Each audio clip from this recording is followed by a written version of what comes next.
అండి, నేను మీ doctor Geeta Nagasri Neerukonda, senior surgical oncologist, cancer surgeon.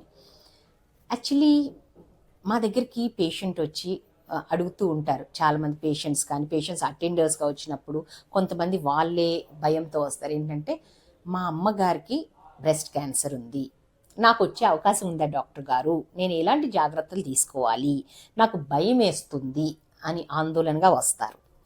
అవునండి. ఈ కొన్ని అంటే అన్ని బ్రెస్ట్ క్యాన్సర్ వంశపారంపర్యంగా వచ్చాయి కాబట్టి 80-90% స్పొరాడిక్గా వస్తుంది. 5-10% hereditary breast and ovarian cancer syndrome అంటారు. వంశపారంపర్యంగా వచ్చే క్యాన్సర్స్ అనమాట.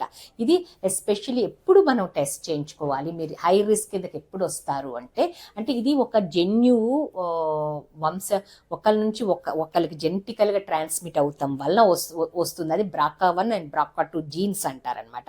అది ఎవరు టెస్ట్ చేయించుకోవాలి? ఇప్పుడు అది చిన్న బ్లడ్ టెస్ట్లో అది మనకు ఆ జీన్ ఉందా లేదా అని తెలుసుకోవచ్చు, మనం హై రిస్కా కాదా అని.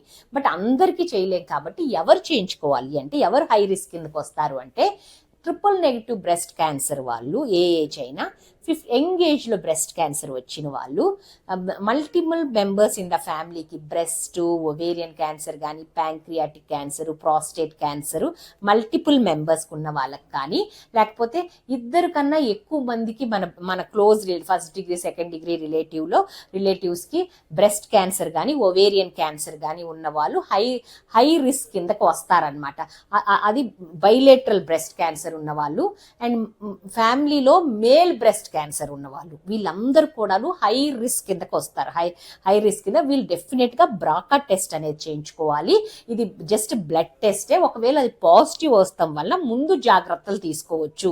అంటే ముందే బ్రెస్ట్ క్యాన్సర్ రాకుండా 2 బ్రెస్ట్లు తొలగించి, కావాలంటే ఇప్పుడు యాంజెలినా జోలీ గారు చేయించుకున్నట్టు రీకన్స్ట్రక్షన్ చేయించుకోవచ్చు. అండ్